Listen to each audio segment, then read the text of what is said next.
Hello guys, my name's Paige and I'm one of the older storytellers here. You see, my story is a little different. It's about the beautiful family I have with my husband Zane and then stepdaughter Raina.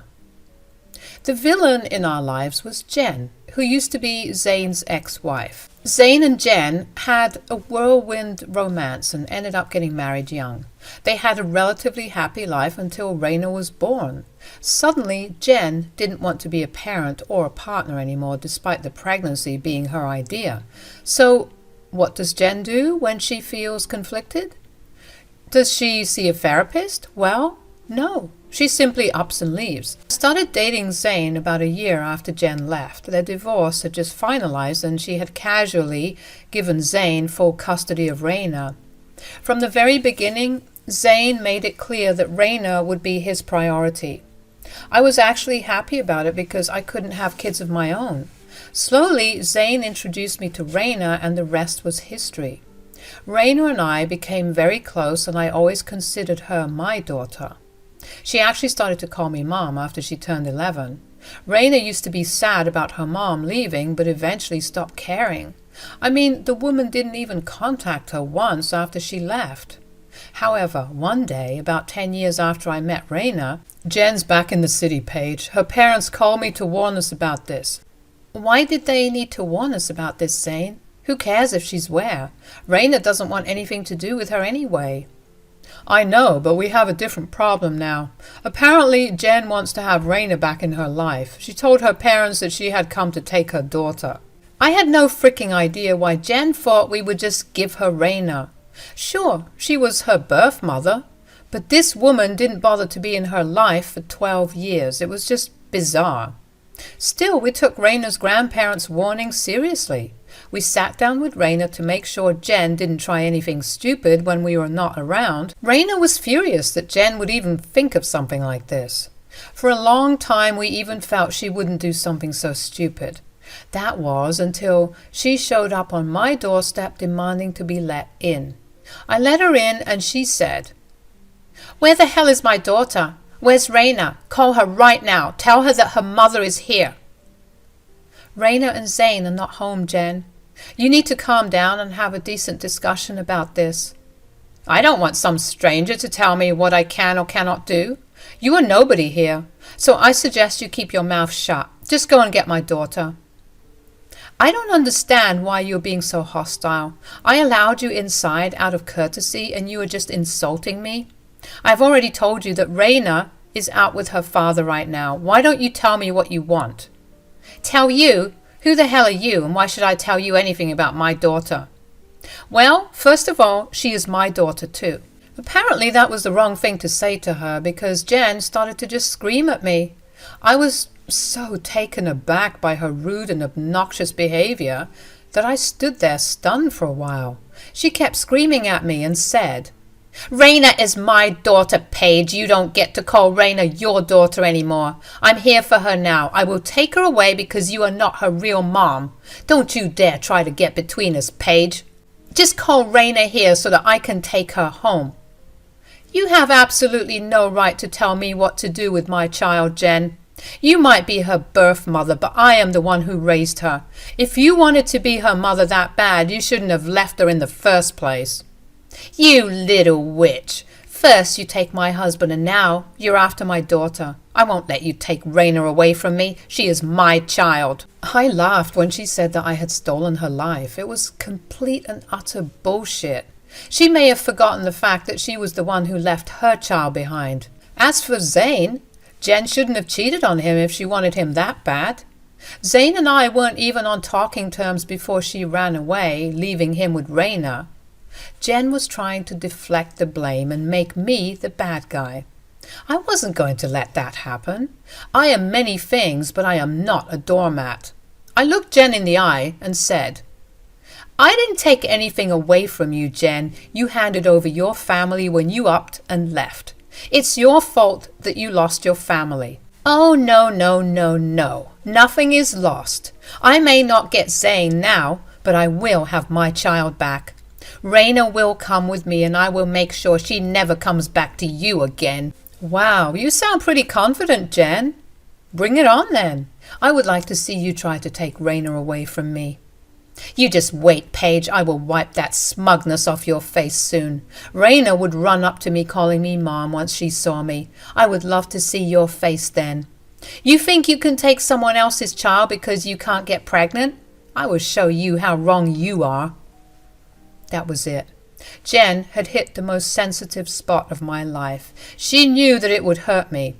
I didn't mind as much that I couldn't have biological children. I had Raina, and she was more than enough, but the sadness was still there. I used to cry myself to sleep when Raina would come home from school begging for a brother or sister. I didn't know what to tell her. I felt incompetent and useless for a long time. But then Raina took away all my pain and sadness. She made sure I knew that she considered me her mother. Jen wanted to take that away from me, but I wasn't buying her lies. I said, "You were seriously confident about your own skills as a mother, Jen? In reality, you only birthed Raina and took care of her for a few years. Then you abandoned her. Do you think you make a model mother?" "It doesn't matter what I did back then. Blood is thicker than water. I know my daughter will come with me. You will never be her mother, no matter how many years you raised her." "We will see about that, Jen. Why don't I call Zane and tell him to bring Raina over? You can just ask her yourself if she wants to go with you." Jen thought she could just walk into our lives and do what she wanted. She thought that she would just randomly show up and try to play family with Raina. Well, she was in for a huge surprise. I knew my child well and trusted her to stand up for me. Besides, I knew full well that Raina wanted nothing to do with her birth mother. I could tell Jen that all by myself, but I don't think it would have convinced her. She was taking great pleasure in reminding me that Raina was her biological daughter. Jen was delusional enough to think that being biologically related to Raina would give her the right to call herself her mother.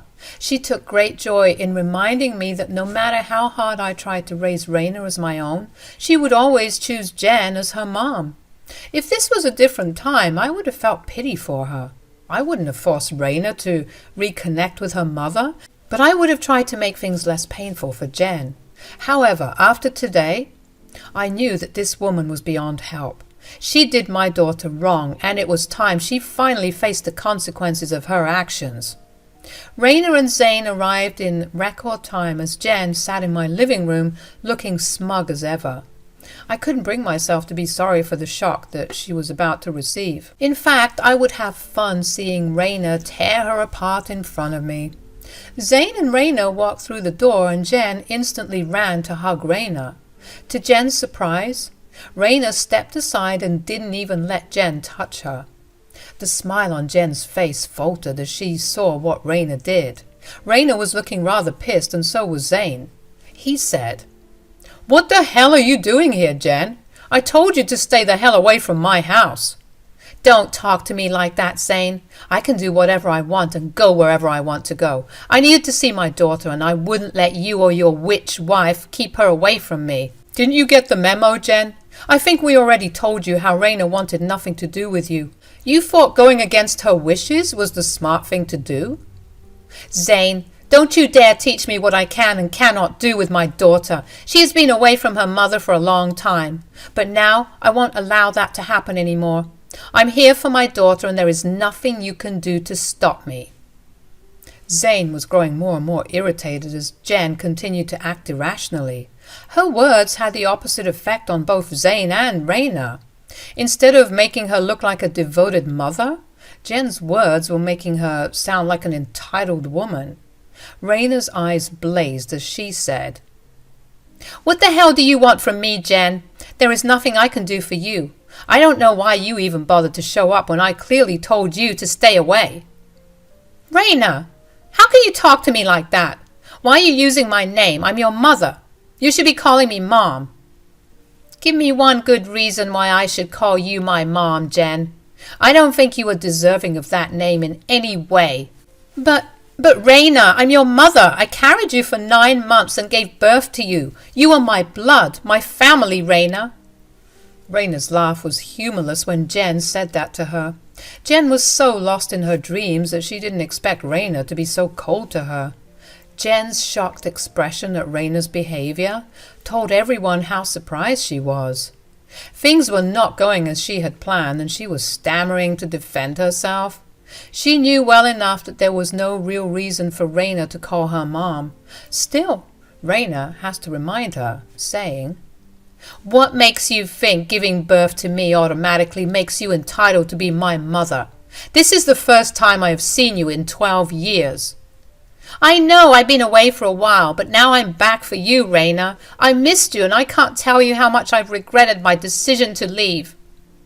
If you are here for forgiveness, it's of no use. I will never forgive you. As for your regret for not being in my life, yeah, I don't care about that either. You are the one who chose to leave, but you don't get to waltz back when you please and pretend everything is normal. Raina, my dear daughter, I understand that you're mad at me, but please just hear me out. I had no other choice than to stay away. I was having a hard time with my life and needed to be better for you." "Excuse me? You were having a hard time with your life?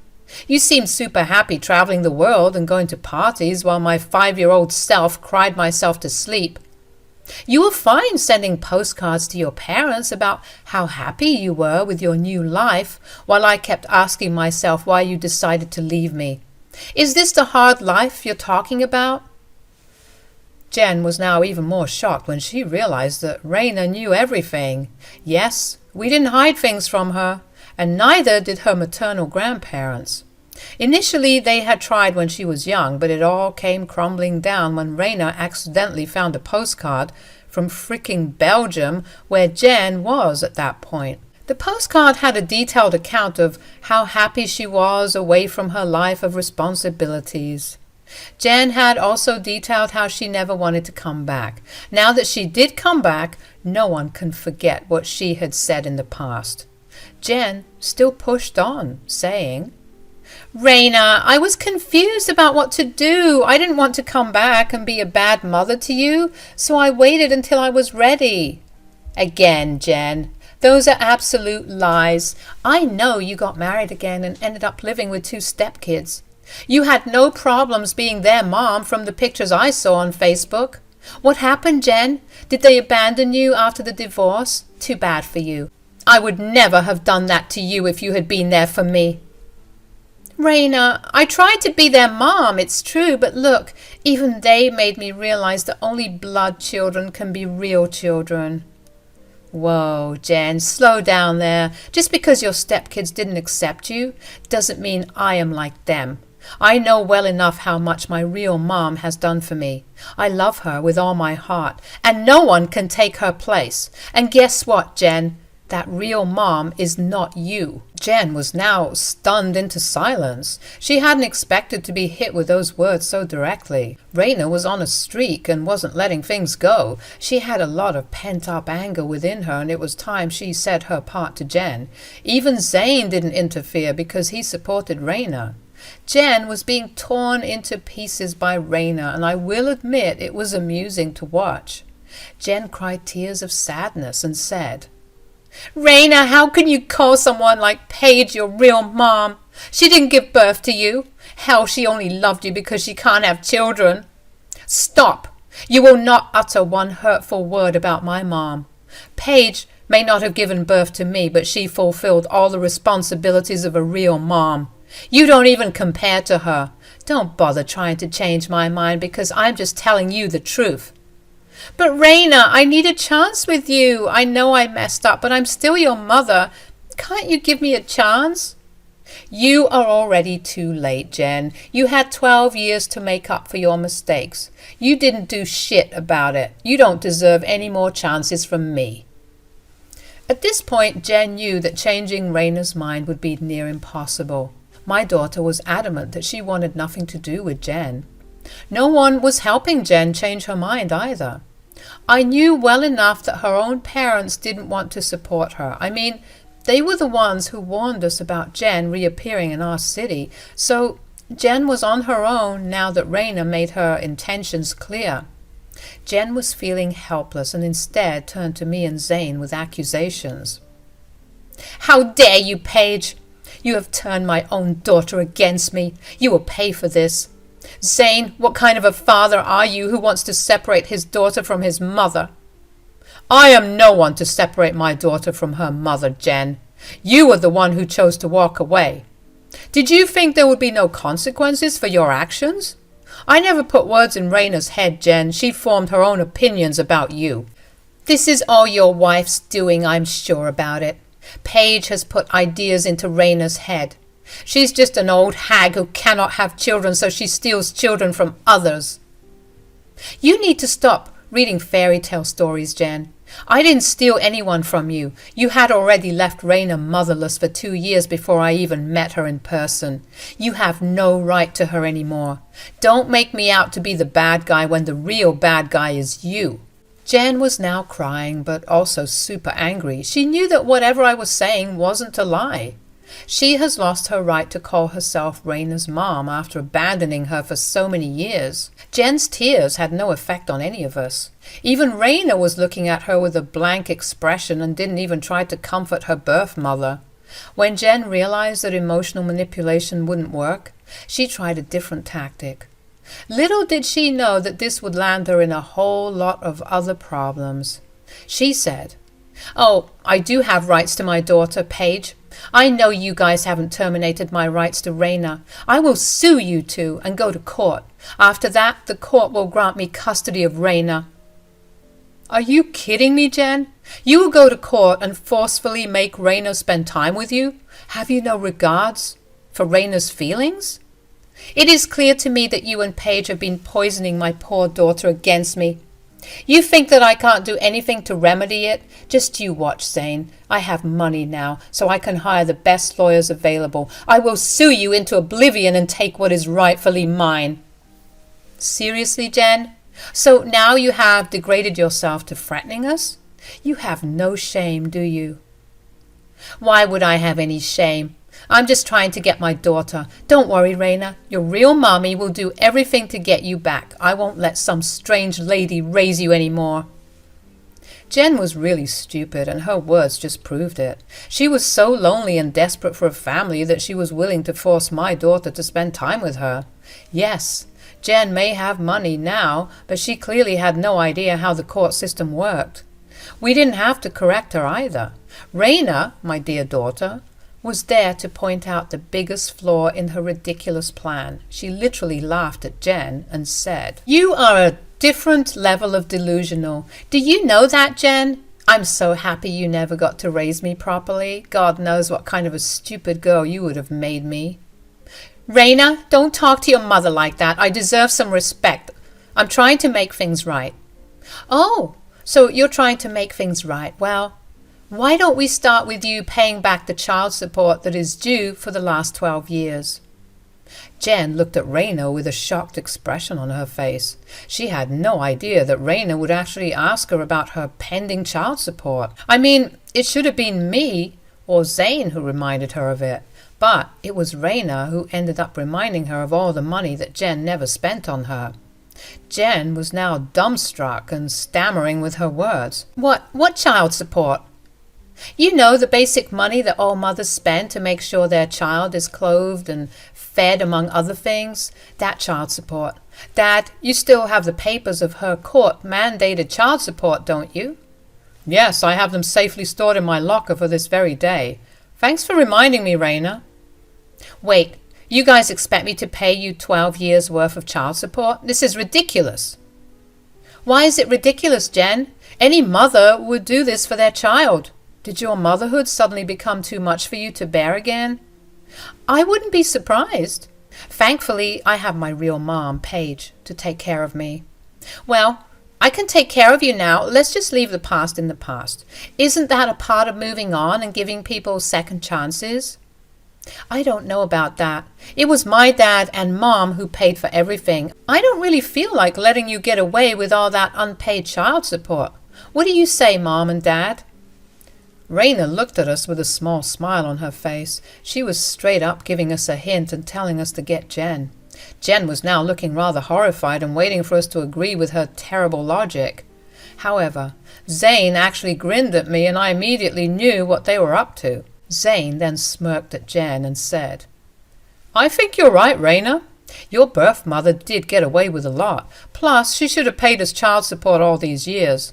Now that she wants the court involved, it's best we do the same. Now, Jen may not have any regard for your feelings, but it is important to us. So, what do you say, Raina? What do you want us to do? What do I want you to do? Well, sue her for child support and get her arrested. I'm pretty sure the court has summoned her and she refused to go in the past. It is all in the records. It's time we put it to good use and teach Jen that running away from responsibilities is not the smart thing to do. Do you guys understand what 12 years of child support may look like in dollars? Yeah, it's a hell of a lot. If we really did go to court, Jen would lose a lot of money.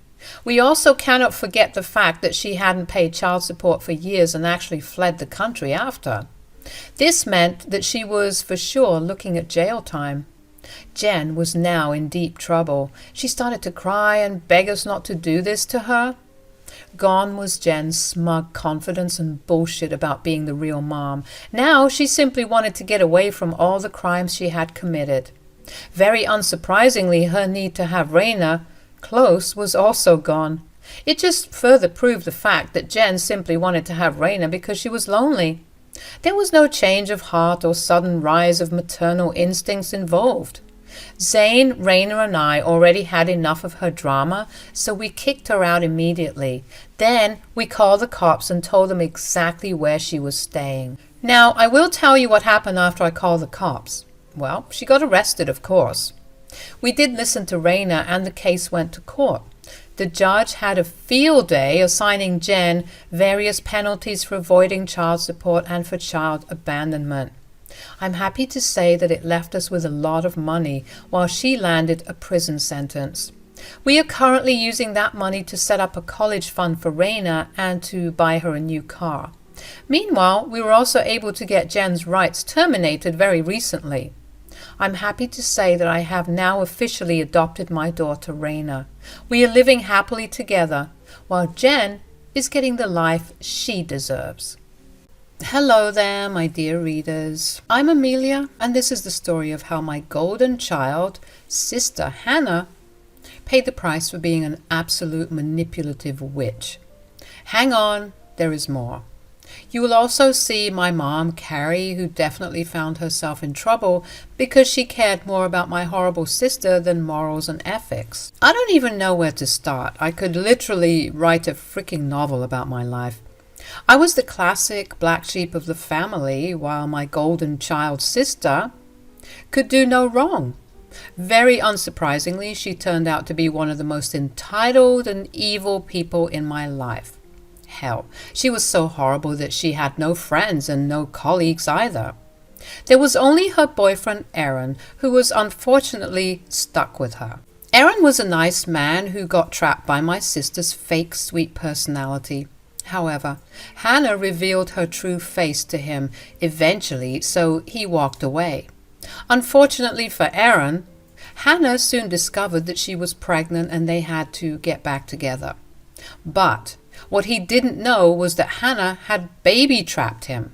How did I know? Well, she told me when she was gloating, of course. She had been texting me in the group chat with my mom and said, "So, my dear sister, it looks like I will be getting married before you after all. You failed to have the first grandchild, and now you won't even be the first to get married. See, I will always win against you. You're getting married, but you aren't even engaged. My wedding is like 2 months away." "Oh, it's just a matter of time before I get engaged. 2 months is plenty of time. It won't be a problem at all."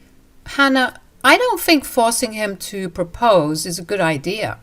That might jeopardize your relationship."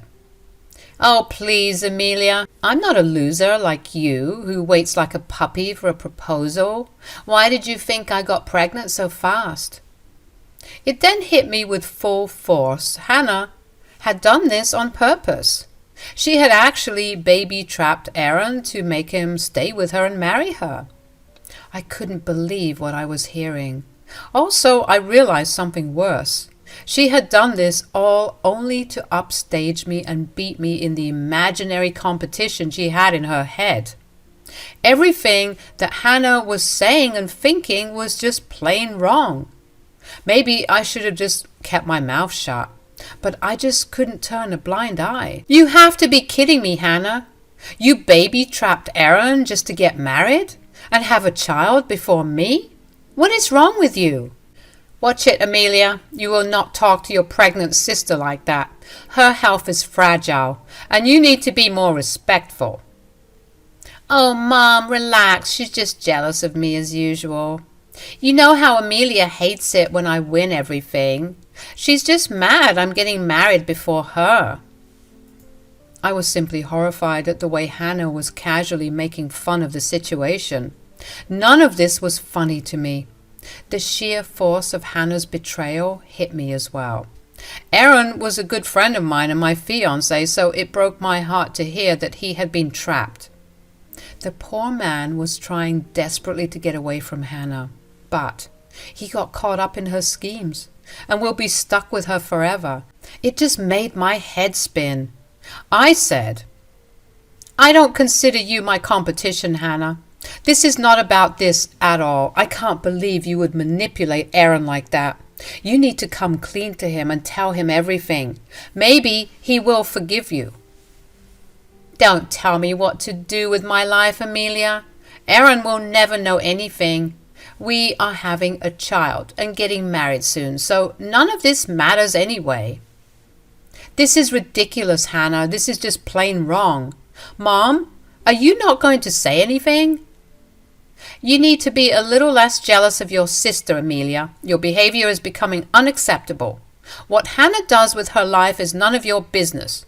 You should just be happy for her. At that point, it became clear to me that Mom supported her horrible behavior completely. Sometimes I doubt that Mom had given her the idea in the first place. Mom knew everything since Hannah didn't do anything without telling her. I was shocked to know how vile my family truly was. For the next few days, I was contemplating what to do about this situation. I really wanted to tell Aaron, and so did my fiancé, but I also had to think about Hannah. She was my sister after all. I won't lie, but I begged her to confess. I pleaded with her when she announced her wedding just 2 weeks before mine. I was hurt, but I was willing to look past it. I was used to having Hannah steal my milestones and spoil my special day, but I hadn't expected her to take things even further. It was a month before my wedding when I saw that my wedding dress was missing. After a round of ugly crying and frantically looking through security footage, I saw my mom and Hannah taking my dress with them. Mom had a spare key and let herself in when I and my fiancé weren't home. They looked exceptionally happy taking my wedding dress, the wedding dress that I bought with my own money. I was confused, but also very angry. I immediately made a two-way call and said, Mom, Hannah, did you two freaking steal my wedding dress? Do not call us thieves, Amelia. We are your family. Watch the way you speak to us. Why are you so surprised, Amelia? You knew that I loved the dress and wanted it. You should have seen this coming. I always get what I want. So instead of buying a dress, you decided to just take mine? Are you insane? My ears were ringing from anger. All the excitement and anxiety was now flowing out of me, but not in a good way. I barely held myself back while Mom and Hannah tried to downplay everything. Hannah and Mom didn't care about my feelings at all. They said, Are you stupid or something? No one would give me a good wedding dress on such short notice. You and I are the same size now, so I will fit in the gown perfectly. No, just no, you are not taking my wedding gown and just using it before me. You need to bring it back to me as soon as possible. Mom, are you hearing this? Look at what Amelia is telling me. Won't you say something? Hannah was just trying to recruit our mom, who had been silent for a while now. I had no idea what Mom would say in this situation, but I knew that she wouldn't take my side. After all, she was the one who helped Hannah steal my dress. My head was still spinning with all the anger and betrayal. I was at the end of my wits and ready to cut those toxic people from my life for good. However, like always, I wanted to give them one last chance. I said, "Mom, you need to tell Hannah to return my dress. This is completely unacceptable." "I don't see what the problem is, Amelia. Sisters should share and not create problems about it." "What? Mom, you seriously cannot support this. I have always given Hannah all of my stuff since childhood. But I draw the line here with my wedding dress. I won't let her have it." "Oh, don't be so damn selfish, Amelia. Your sister needs that dress. She loves the dress and deserves it more because she is pregnant. You can just go and get another one for yourself." "Excuse me, Mom? Did you just really ask me to go and get a dress a month before my freaking wedding? Where the hell do you think I will find a dress in such a short time?" "That is your problem, Amelia. I don't know why you are being such a jerk. Just go get one from Goodwill or something. No one cares about your stupid wedding anyway." The way my own mother and sister were talking to me really made my blood boil. As usual, my mom was taking my sister's side. She was truly the golden child after all. What made things worse was the fact that they cared very little about my feelings in the whole matter. They stole my wedding dress that I bought with my hard-earned money. To top it off, my sister had the audacity to suggest that I replace the dress with something from Goodwill while she enjoyed my brand new wedding dress that I paid for.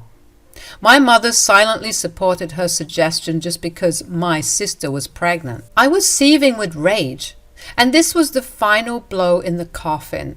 I hung up on them and straight away dialed Aaron's number. I knew that it was time I told him what I knew. Aaron was a good guy, and I didn't want him to shackle himself with a crazy wife that would be Hannah. He needed to know the truth about his relationship. When Aaron picked up the phone, I said, "Aaron, there's something I need to tell you. This might come as a surprise to you, but I promise I am not joking in the slightest. I have solid proof of what I'm saying." "What is it, Amelia? You are making me really nervous. Is Hannah and the baby okay?" "Yes, they're okay, but what Hannah did to you was definitely not okay." "What do you mean?"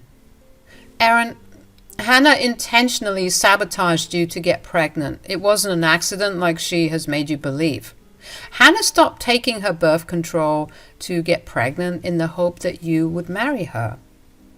Aaron went absolutely silent when I told him that. I was slightly panicked because he wasn't saying anything at all. At that point, I had no idea what was going through his head. I was just praying that he would at least give me a chance to explain. After a while, Aaron just sighed miserably and said, "So, my doubts were true then. Hannah manipulated me into having a child." "You were having doubts about the pregnancy?" "Yes, Amelia. I'm not that stupid. It was suspicious that Hannah got pregnant right around the time I was talking about breaking up with her." "Well, your doubts were not unfounded, Aaron. Hannah did tamper with your birth control. She literally baby-trapped you." Aaron was now quietly sobbing while trying to make sense of the whole situation. It was a horrible place to be in. My heart broke for him. Knowing that your own girlfriend could be so cruel and calculative can be tough for anyone to digest. At least he had thought about that possibility without being hit by the truth out of the blue. It was a big revelation and betrayal. I knew he needed time to digest this information. I said, "What Hannah did was exceptionally wrong, Aaron. I'm sorry you have to go through this right now. You have to be strong for the baby. You have to realize that the baby is innocent in this." "I know, Amelia. Believe me, I have no regrets about the baby. I love the baby already and nothing will change that.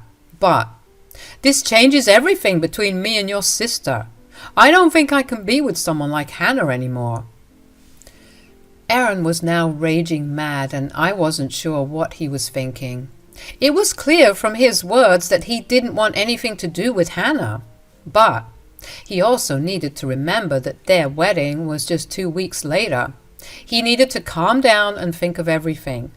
Hannah is a crazy woman, so any decision would have to be made with a calm mind. What are you planning to do, Aaron? Your wedding is just a few weeks away. Well, not anymore, because that wedding is just not happening. There is no way I would ever marry your sister in this lifetime.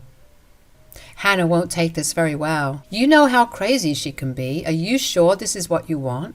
Yes. I'm sure this is exactly what I want.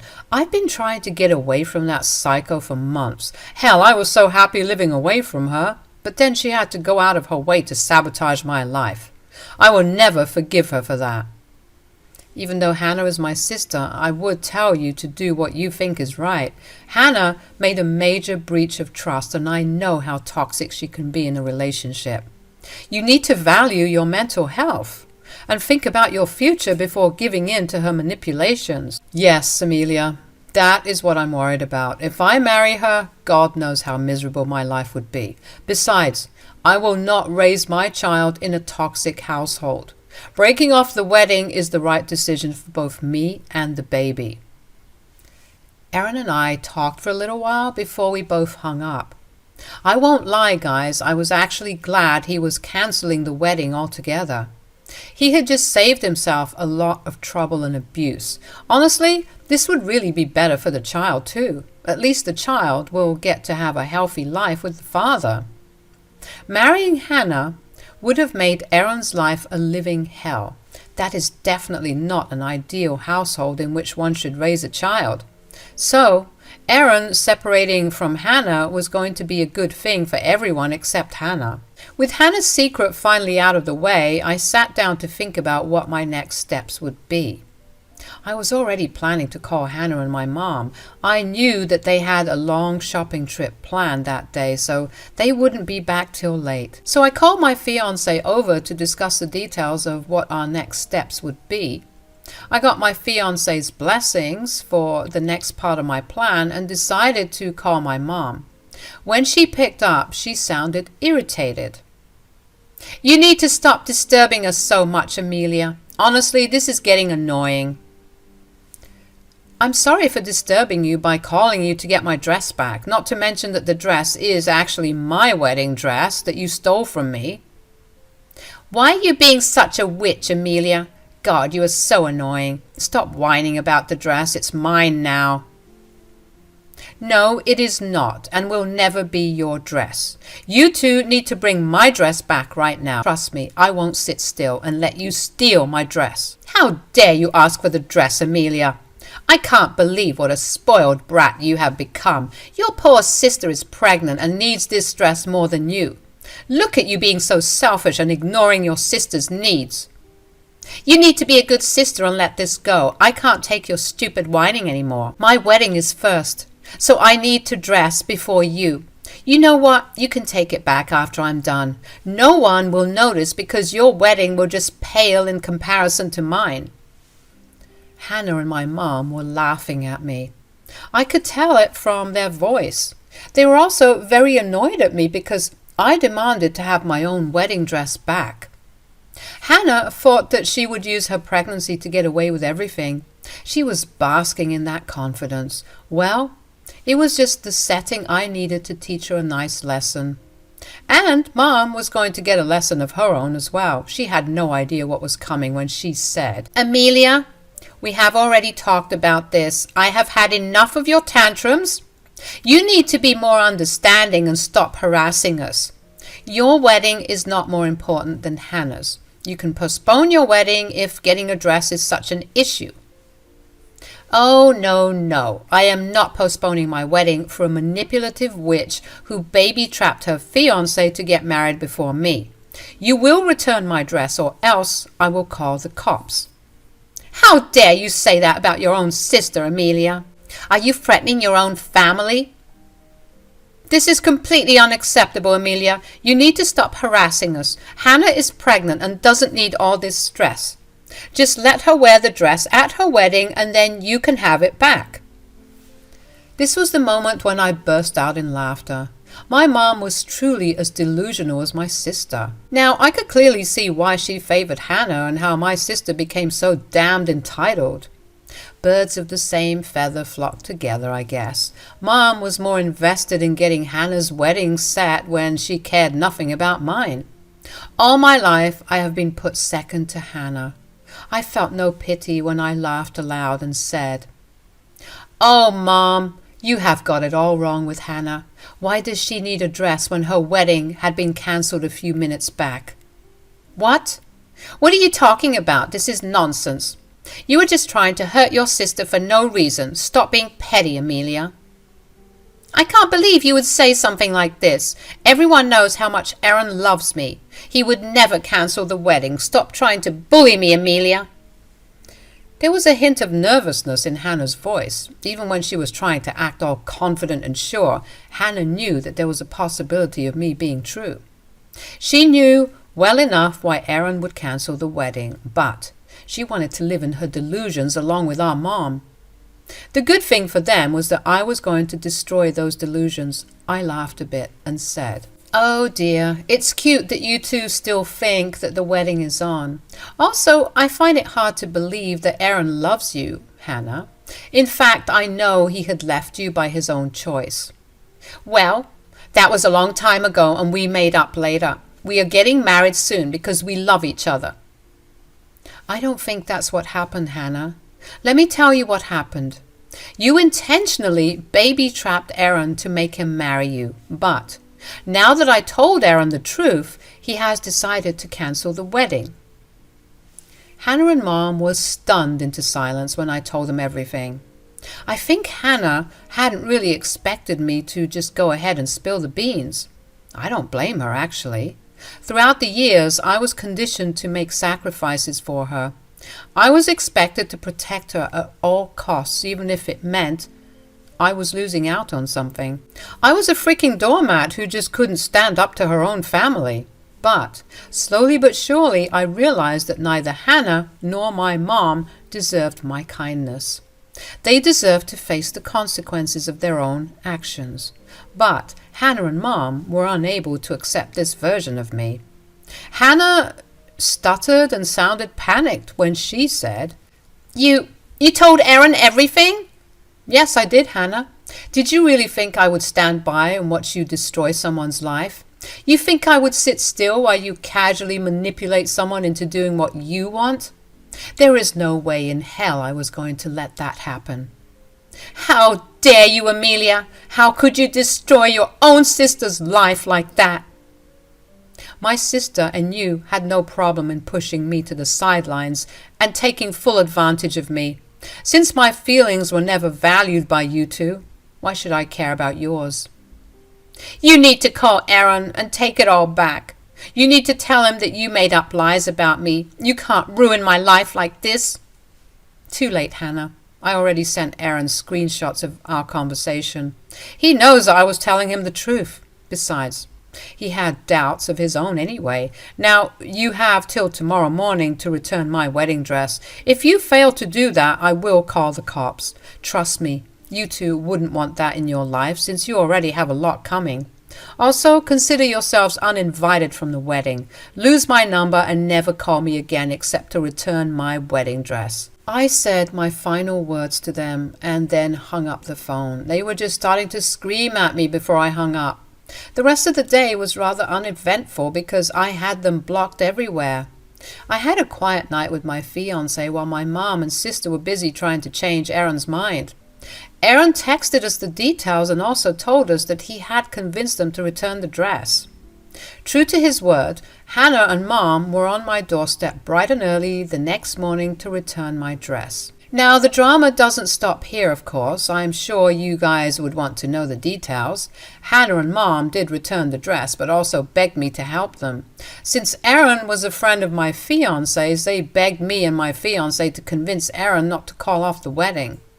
I stood there silently while my fiancé shut them up and told them not to contact us again. He also reinforced my disinvite and told them to stay away for good. We didn't need them to have access to our niece or nephew anyway. Aaron was happy to be that bridge for us. My wedding happened, and thankfully Hannah and Mom didn't show up. Our extended family was quite pissed at Hannah for being such an evil person, Also, it came to our hearing that Hannah had been asking for handouts from people since she didn't want to work to support the child. She had moved in with her mom after Aaron kicked her out. A few more months passed, and here we are. She is close to giving birth as I write this. Mom and Hannah are always fighting, and I know that because Mom showed up at my house to complain about her and beg for my forgiveness. True to my word, I didn't entertain her or let her in. She can have my sister and be her free babysitter while I will enjoy my life away from their favoritism and drama. Hello, everyone here. My name's Freya. I see that you guys like to hear some juicy revenge stories, and I thought maybe I should share the story of my disastrous marriage. I was married to Pedro until very recently. We are now divorced, although Pedro still thinks we will get back together sometime. Well, if you had told me that I would be divorced from Pedro, I would have laughed at you. He was my childhood sweetheart, and we were together for a very long time. We had an almost perfect marriage as well. He had a great job while I was a stay-at-home wife at his request. I'm not lying when I say that my marriage was great until we started to try for kids. Let me tell you something, guys. Pedro always wanted children of our own, and so did I. However, his need to have biological children was borderline obsessive. So when we kept trying to have a child and failed, he changed into a horrible man. We tried for 5 years to have a child. Nothing worked. I begged him to let us go see a doctor, but he never did that either. Pedro was adamant that nothing was wrong with him or me. However, whenever we failed to conceive, Pedro would lash out at me and call me names. Those were one of the darkest periods of my life. I was at home, constantly on edge and stressed out about having kids. Pedro's horrible mood also created a lot of problems for me. It broke my heart to see how my marriage was changing. I tried to talk sense into Pedro and tell him how his behavior was hurting me. He was having none of it, and after 5 whole years, Pedro finally agreed to go see a doctor for our fertility issues.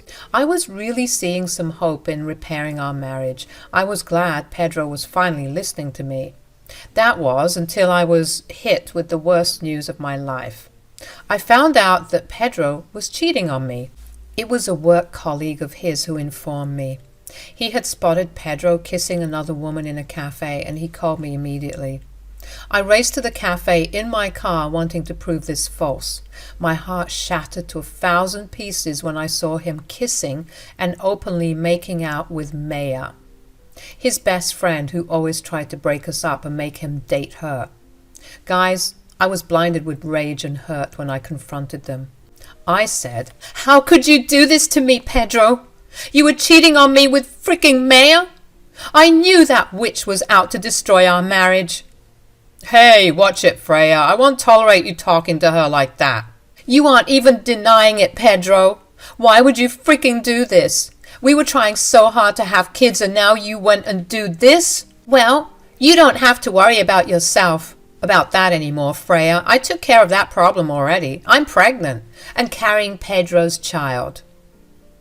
I felt like I was hit by thunder. I stood there unmoving at all from the information I just got. Pedro wasn't even sorry that he got caught. In fact, he was defending Maya and being cold towards me. Then Maya dropped that bomb on me. I was so stunned and hurt that I stood there in shock and didn't say anything. Pedro smiled and said, "You hear that, Freya? I'm going to be a father after all. Looks like you are the only one who won't have a child." "How can she have a child, Pedro? She's obviously infertile and can't have children. I feel so sorry for you, Pedro. You wasted your life with her." "Yes, I know, Maya, but I have you now. Thank God I found you, and now I am finally having the child I have been dying to have. We will be the best parents ever, Pedro. Just you wait and see." Pedro and Maya were behaving as if I wasn't present there at all. Or maybe they were trying to rub their relationship in my face. I was honestly pretty disgusted and wanted to vomit on the spot. My legs were shaking and I didn't know what to do. The urge to throw up was serious and I didn't want to humiliate myself anymore. People around us were already watching and casting pitiful looks at me. Yes, I looked like a wreck, and it wasn't hard for them to understand what had happened. Still, the mere thought of them pitying me and witnessing my humiliation was too much to handle. I actually had tears in my eyes and said, "Pedro, how could you do this to me? I loved you for 10 fricking years. I gave up my career to be with you, and this is what you do in return?" "Why are you so surprised, Freya? Did you think that I would sit around and wait for you to give me a child?" "We were getting tested, Pedro. I was doing everything to make sure we had a child together. Hell, I would have even used my inheritance for IVF or surrogacy if that's what we needed. But no, you went behind my back and cheated on me." "You are delusional if you think I was going to wait for all those nasty results and procedures. I'm getting old, and I wanted a child in my prime. I'd already wasted a lot of years on you in the hope that you would be able to give me a child. I had enough." Pedro said those words with cold disregard. He was even looking at me like he regretted being in my life. He regretted having me as his wife. He was eyeing me with distaste while stroking his mistress's belly with care and love. It shattered something in my heart. I could feel my world crashing around me. My own husband was being so cruel towards me that it had me reeling back in shock and hurt. I had never imagined him to be the villain in my life, but he ended up becoming just that. I stood there with tears in my eyes while they continued their flirting. "Pedro, your wife is being such a nuisance. I'm starting to get a headache already. All this stress isn't good for the baby after all." "What? Are you feeling sick, Maya? I swear to God, I will make sure no one has the guts to hurt you again. You don't have to stress about anything. You and our child are my responsibility now." "I know you'll do the right thing, Pedro. This is what you wanted, right? But your wife is being so dramatic. Look at all that crying. It's really annoying me." I was appalled by the way Maya was making herself the center of everyone's attention. She was intentionally saying things to hurt me and get Pedro's attention at the same time. It worked well, since Pedro was now fawning over her and asking her if she was all right. The sight just broke my heart, especially when Maya said that my tears were annoying her. I just couldn't hold it in anymore. I screamed at her, even as my voice trembled from grief. I said, "My tears are annoying you, Maya? What kind of an insensitive woman are you? You intentionally slept with my husband and now trapped him with a child? This is your plan all along, wasn't it?" "What the hell are you saying? It's not my fault that you were unable to satisfy your husband and give him a child. Pedro was being neglected, and I couldn't stand to see that. You were waiting for a chance to be with him. I always knew you were after him, but Pedro never listened to me. You swooped in and baby-trapped him when you had the chance. Now you're trying to make yourself out to be the hero. You are nothing but a villain." "Pedro, did you hear what your wife said to me? Oh God, she insulted me for trying to give you a child. It's really hurting me, Pedro. I just can't take it." Maya started to cry, and light swayed as if my words had physically hurt her.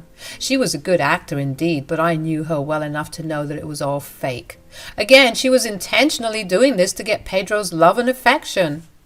Pedro didn't miss a beat as he held her and gave me the most intense glare that was full of hatred. That one look was enough to squash any remaining love I had for him.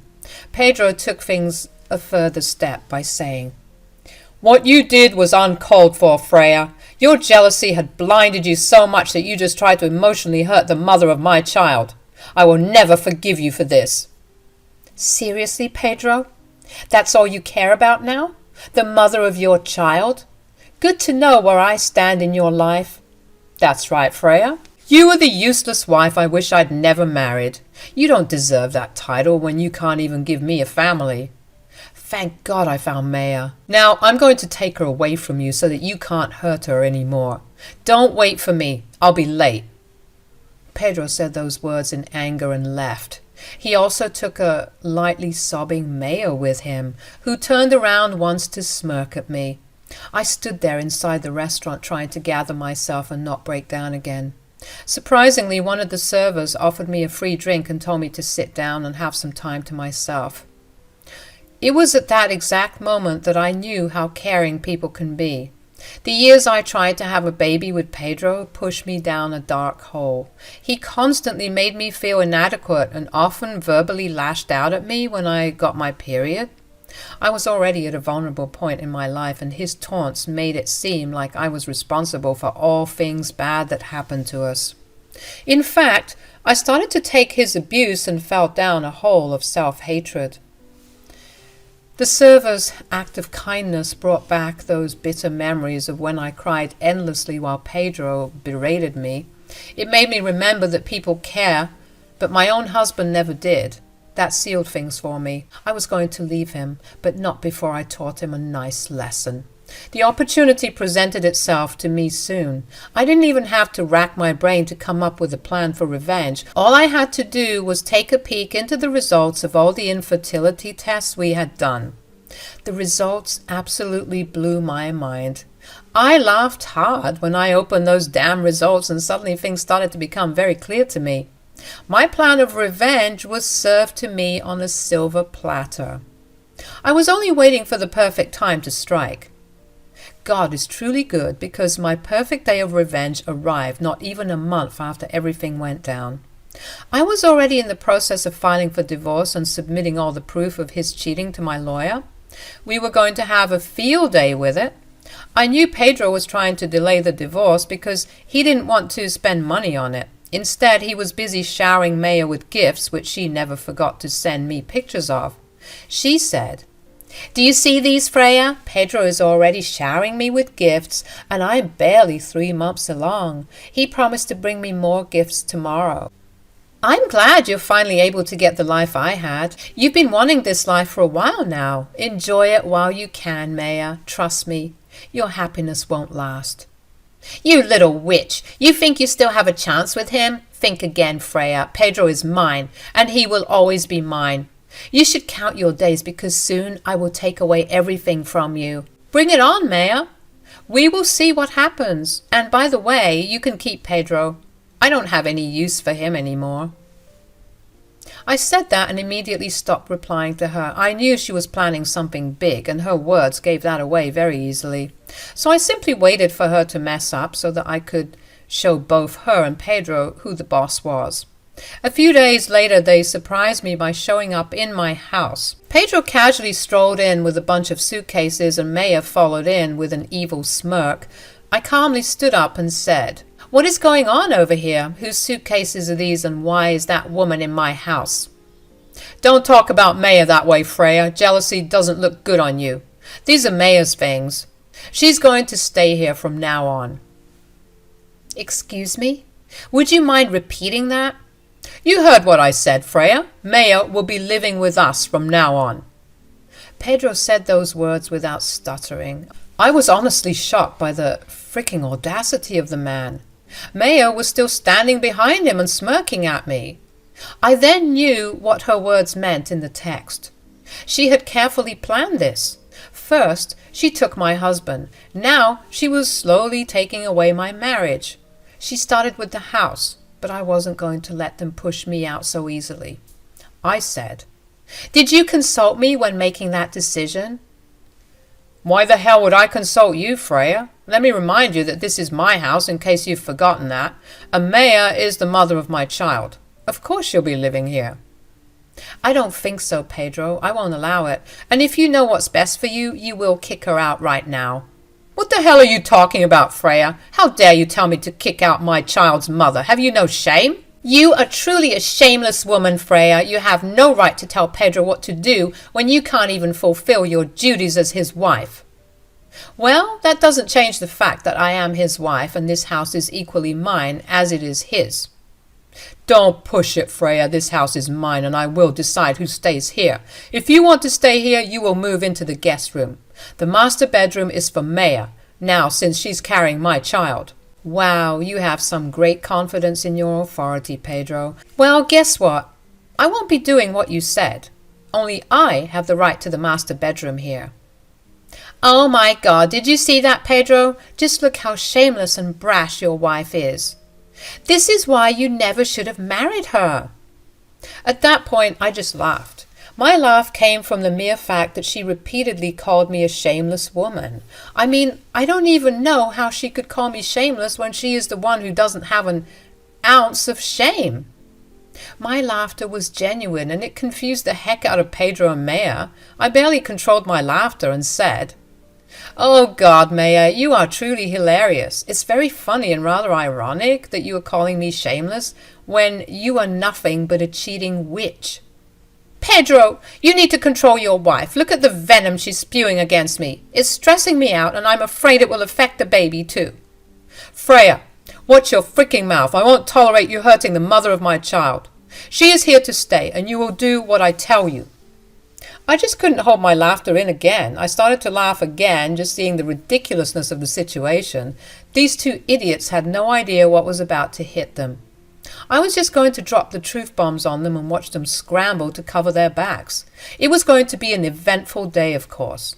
Pedro and Maya were now downright irritated with my laughter.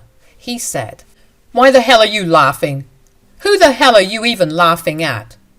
"I'm laughing at the two of you. God, you can be so naive, Pedro. Do you think Maya is the mother of your child?" "What? What are you trying to say, Freya? Of course I am the mother of his child. Pedro knows that very well. My pregnancy is not fake." "Oh, I'm not saying that your pregnancy is fake. Maybe you have faked it, but I definitely don't know about that." "Maya is not faking anything, Freya. I have solid proof that she is pregnant." "Okay then, I'll take your word for it. Maya is pregnant for true then. But do you know for sure that she is carrying your child?" The moment those words left my lips, Maya went completely still. Her face turned pale. She definitely looked like I had caught her red-handed. Pedro looked a little taken aback, but recovered immediately. I guess he desperately wanted to believe the fact that he has a child now. He said, "What are you even talking about, Freya?" "She's intentionally baiting me and trying to stress me out. She wants to hurt our baby, Pedro. You know that the baby is yours, right?" "I know the baby's mine, Maya. Everything added up. I trust you. I know Freya is lying." "Am I lying, Pedro? You seem to be extremely delusional. You should have thoroughly checked everything before building up the hope that the child is yours." "Stop this nonsense, Freya. The child is mine. I know that." "Why are you antagonizing me, Freya? Do you want to hurt my baby? Are you that jealous because I've given him a child while you couldn't?" God, Maya's face was a mix of anger and determination. She was mad that I was presenting Pedro with suspicions about the paternity of her child. She was also very, very nervous, to which I laughed lightly and said, "Maya, you might be a master manipulator, but this time you failed miserably. You really should have done some research before coming up with the plan of baby-trapping my husband." "What the hell are you saying? I didn't baby-trap Pedro. He wanted a child, and I gave him one while you couldn't even do that." "Here is where the problem is, Maya. No one can give Pedro a child, not you and definitely not me. Remember the fertility test that Pedro and I did?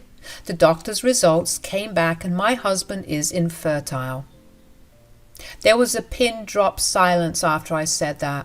Maya was now completely pale and Pedro looked equally horrified. In his subconscious, he had thought about this possibility. That's exactly why he was in a rush to prove that I was the one with the problem. Well, I'm not, actually. Pedro is completely infertile and cannot have children in any universe. The doctor's results prove that completely, but Pedro was still baffled by what I said. "What are you saying, Freya? No, this can't be true. I can't be infertile. You're lying." "No, Pedro, I'm not lying. I have nothing to gain anymore since I have already decided to divorce you. I'm telling you the truth. That child is not yours. Maya, in all probability, cheated on you." No, don't listen to her, Pedro. I didn't cheat on you. The baby's yours. I swear to you, Pedro. You have to believe me." "What is the use of lying, Maya? I have plenty of proof that Pedro is infertile. You really need to stop embarrassing yourself now." "I need to see those results right now. Give them to me." I did exactly as he said. I went to the master bedroom to fetch the fertility reports. When I returned to the living room, I saw that Pedro was sitting silently while Maya was trying to tell him how the child was his. I went to Pedro and gave him the reports for him to see. Maya stood there like a stone while Pedro read the results. I was smirking at both of them the whole time. My heart swelled with happiness when Pedro's eyes bulged, and he realized that I was right. Pedro had just played himself horribly, and now he was going to pay for what he did. The moment Pedro read the complete report, he started to yell at Maya. He went completely mad, and I was having some great fun in seeing him berate Maya. After a long screaming session, Maya was left in tears and couldn't even speak. Pedro then said, "You better get out of my sight right now, Maya. You will not be in my life any more." No, Pedro, please don't do that to me. You know I'll be homeless if you kick me out. My family's already disowned me for being pregnant out of wedlock. In that case, you better find the baby's daddy and make him house you. I don't want to see your face anymore. I can't believe I destroyed my marriage for a fraud like you. Now get out before I call the cops. Maya kept crying at Pedro's feet, telling him some nonsense about how he could still raise the child as his own. Pedro was having none of it. He immediately kicked her out and left her to fend for herself. Then he turned to me and said with tears in his eyes, "Freya, I'm so sorry. I had no idea." "Save it, Pedro. I don't want to hear whatever apology or excuse you have. I'll be giving you a divorce so that you can go live your life." No, please don't leave me, Freya. Look, I made a big mistake. I was desperate for a child." "I was desperate for a child too. You didn't see me sleeping around trying to get pregnant. I could have done that, you know, and if I did, the child would have been mine." "Freya, please. We've been together for years. Give me a chance. We can adopt, or maybe we can try IVF with a donor. There are so many ways." "You didn't wait for me to try those before. Now, why should I do that for you, Pedro? I would have stayed with you if you hadn't cheated on me. Now that you have, there is no going back for us." Those were some of my last words to Pedro. Yes, I left him after that. His cheating made it super easy for me to get a divorce because I was a housewife. I got a hefty alimony and even half of the house, like I said. Pedro tried to fight, but gave up when his lawyer told him that he had no way out. He actually cooperated after that, but the divorce and cheating made him lose both friends and family. He has very few people to talk to now. I don't even talk to him anymore. Actually, he shows up at my new house and tries to beg me to take him back. He's miserable alone and wants me back desperately. Too bad for him, that won't be happening. As for Maya, last I heard, she's working at Walgreens trying to get by. The baby daddy fled, and she had found herself to be a single mother. I pity the child, but I'm truly happy that both Maya and Pedro are getting their just desserts.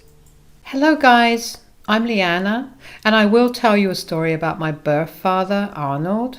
Now, mind you, I won't be referring to him as Dad in my story. Why? Because that man is not worthy of being called a father. I know a lot of you may judge me for doing this, but I had a good reason why I don't call him Dad anymore. I just don't. And he's just Arnold to me. What can I do? My birth father did everything possible to make sure I knew how much he devalued me. It all started when he broke up my family to marry his mistress. My mom, Donna, was devastated when she caught Arnold cheating on her for a whole year. Arnold was supposed to be the love of her life, the man who she should have grown old with. Imagine her surprise when the same casually informed her that he didn't care about her and wanted to start a new life with his mistress. I hated that fricking woman who stole my birth father away from me, but it was my mom who encouraged me to try and give them a chance. She never talked badly about them and encouraged me to give Arnold's new wife respect. So I tried very hard to like her. I was only 7 back then and was finding it difficult to have my birth father part-time. My stepmother's hatred for me didn't make things better either. When I was 9, my birth father started to drop me home with Mom more often than necessary. He always had plans with his wife for which he had to cut his visits short. He returned me home early in his days of custody and eventually signed over full custody to my mom. I still remember the day very vividly. I was begging for my birth father to spend time with him.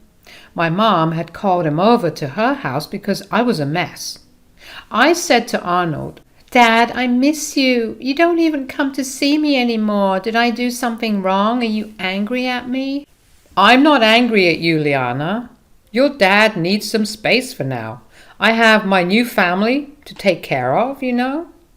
But Dad, you're always with your wife. I don't get to have some time with you at all. Don't be so jealous of your stepmother, Liana.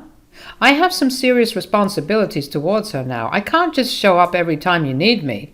That is why you will be staying with your mom full time now.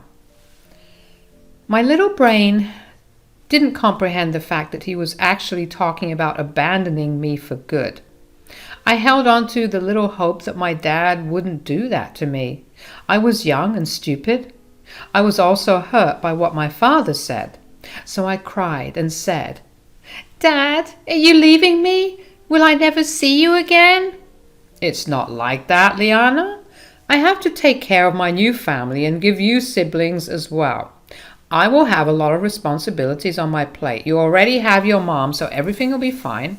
I promise I will come get you when you have new siblings." "But what about me, Dad? I want you in my life too. I need my father." "Liana, you shouldn't be so selfish and make things difficult for me. Everything is already settled and you will be living with your mom full time. I will try to visit, but you cannot just call me whenever you feel like it. You're a big girl now and you should understand." That's all my father had to say to me. I cried like crazy that night. I sobbed my heart out away in my mom's arms. Later, her then boyfriend Nathan came over and comforted me too. For months, I kept expecting my birth father to come back and tell me that he was just joking. Months passed, and then years later, he never came back for me. Eventually, I stopped wanting to see him. Mom had already married Nathan, who did an excellent job of filling the role of my father. It was he who made me feel like I had a full family. The last time I tried to contact my father was when I was 12. He never called back and didn't see me either. Actually, I didn't see my father for 10 whole years and rarely spoke with him after he disappeared from my life. Mom tried to talk some sense into him, but that didn't work either. So I told her not to bother anymore. I had her and Nathan with me. It was more than enough. Arnold had the audacity to come back into my life when I was 19. It was just so out of the blue that I didn't know what to think of it. It had been 10 years since I saw him or even talked to him properly. In fact, he didn't even have my personal number. He called my mom and demanded to talk to me. Apparently, he wanted to be back in my life. When my mom informed me about it, I simply told her to tell him that I wanted nothing to do with him. I was serious about what I said. It had been years, and the rage inside me hadn't died down at all. Arnold had no right to ask for communication now.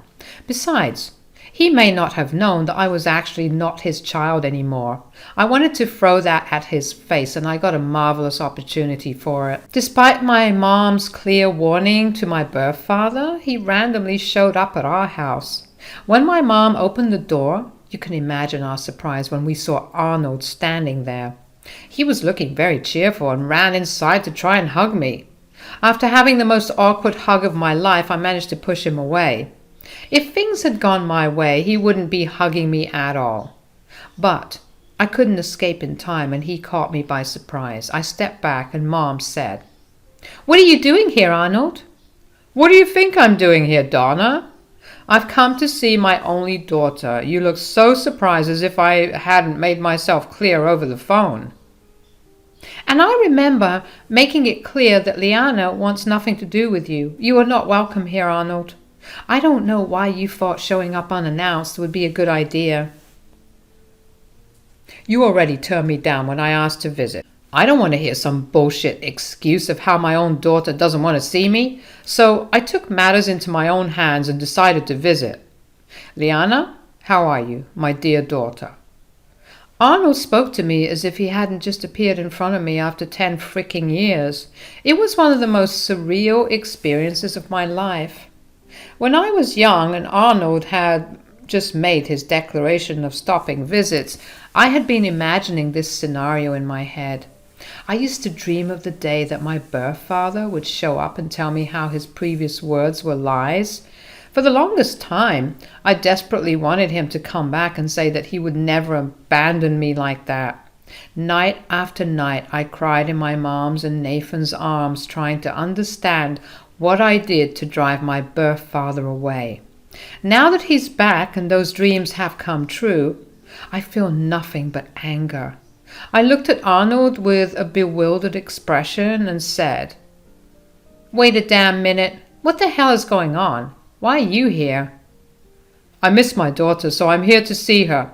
Your mom knew that I had been wanting to see you. Didn't she tell you?" "Yes, she told me. But she must have also told you how I want nothing to do with you anymore."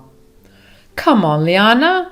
I know you're a little upset at me, but that hurts a lot. You are my precious daughter, and I really miss you a lot." "Cut the crap. Why the hell are you here? Weren't you busy trying to focus on your brand new family?" Arnold at least had the decency to look embarrassed when I hit him with that. He wasn't trying to deny anything because these were his own words. He looked ashamed, but I didn't find it in me to care. Instead, I was raging mad that he dared to cross my boundaries and randomly show up at my house. Arnold knew that he couldn't avoid this question, so he quietly said, "Liana, I know I had pushed you away in the past. I was trying to have kids with my wife and I kind of pushed you at the back burner. I knew I couldn't give you my full attention, so I backed away." "Then what happened? What made you suddenly remember that you had fathered a child already?" "It's not like that, Liana. We struggled to have children for years. We found out after a few years that we couldn't have any. We tried everything before giving up. It took me and my wife some time to come to terms with the news. She had a hard time being around you and being reminded of the fact that she can't give me kids. It was a tough decision to make, Liana." Those were details that I hadn't heard before. He didn't tell me those before, possibly because I was too young to understand them. Hearing those details now didn't diminish even a little bit of anger in me. Instead, it lit my heart on fire. It pained me to know that I was so easy to cast aside. I said, "So, why are you back now? Did your wife suddenly decide that she can tolerate me after all?" "It was joint decision, Liana. I didn't want to stay away from my daughter anymore. You are and always will be my one and only child. I was able to make my wife see reason and come around. We're both ready to accept you, Liana." Oh God, what a generous and empathetic couple. Do you expect me to cry tears of gratitude at those words? It was pure sarcasm on my end. Arnold looked like he hadn't expected me to react this way. I had no idea why he would think I would go along with his sorry excuse and do what he wanted. He really was a clueless and senseless man. Possibly a little narcissistic too, since he thinks the world will do whatever he wants. He gulped and tried to smile when he said, "My dear daughter, don't be so angry at your father. I have come back to you, see? I'll make things right." "I already told Mom to inform you that I want nothing to do with you. You wanted to hear that from me, didn't you? Here it is then. Leave and don't come back. I don't want you in my life." But I'm your father, Liana. Can you be so cruel to me?" "You have no right to call me cruel. When you nonchalantly abandoned me 10 years ago, you made it clear that I had no place in your life anymore. I made a mistake back then. You are my only child, Liana. Your father needs you in his life. Please don't push me away. I will make up for all the time I have lost with you. I'm going to be a good father to you, Liana." The man who called himself my father was now near tears and was desperately begging for my forgiveness. He really did want to have a relationship with me after all. It was too bad that he suddenly remembered me after he realized that he would never have kids again. That was what made him crawl back to me. It wasn't just fatherly love that came out of the blue. I was just a backup child for him. What he didn't realize was that I wasn't even a backup child for him anymore. I actually laughed at him and said, "What makes you think that I would accept your sudden fatherly love? Do you expect me to pity you for not having more children?" "Liana, please don't talk to me like that. You're breaking my heart. You don't know how sorry I am that I left you. I really wanted to reach out sooner, but I had obligations too." "You mean the new family that you left me and Mom for? Yeah, that makes things so much better, right?" "Liana, please. I'm just asking for a single chance. I want to know my daughter. I want to be there for your next milestones. I want to walk you down the aisle when it's time. I want my child back, Liana." Arnold was now pathetically crying and still begging me to forgive him. He had made up some ridiculous dreams in his head where I would suddenly allow him to be my dad after 10 freaking years. In his head, it would be like these 10 years didn't even exist. Some delusions my bio dad can have, seriously, guys. His crying and relentless begging were getting annoying, so I decided to just break the truth of his situation to him. I really did want to see the look on his face when I would tell him about my upcoming party. I said, "You will never get your child back, Arnold. I'm not your child anymore." "What? What do you mean, Liana? Why are you calling me by my name? I'm your father. You need to call me Dad. You shouldn't call me by my name." "No, Arnold, you don't have the right to be called my dad anymore. I have made a decision about my life already. It was long due, and now it is finally happening. Here, this invitation is for you. Now that you're here, you might as well join our celebrations too." Arnold looked really confused when I handed him a very beautiful invitation. Nathan and I had carefully picked up the invite as another one of our bonding experiences. It was for a special occasion that was for both of us. It only felt right that the two of us would make most of the arrangements. Arnold had no idea what the occasion was about until he read what was written inside. As soon as he did that, his eyes bulged out and he started to silently cry again. He looked at me with a pained expression and said, "What? What is this, Liana? This can't be true. You can't be doing this. Tell me this is just a cruel joke." "Why would I joke about something like that, Arnold? I already told you that I'm not your child anymore. Nathan adopted me last month. We applied for adult adoption and I got my name changed legally as well. I don't even bear your last name anymore." No, this can't be happening. You are not getting adopted by some strange man. I won't let this happen. I never consented to this adoption. I will go to court." "Seriously, Arnold? And what exactly would you tell the judge? This is an adult adoption, so no one needed your permission for it. You will be laughed out of court if you go down that path." "Donna, you can't let this happen. You should know better. Liana is acting on impulse and not thinking straight. She's young and immature, but you are not. You should stop her from being adopted by a strange man."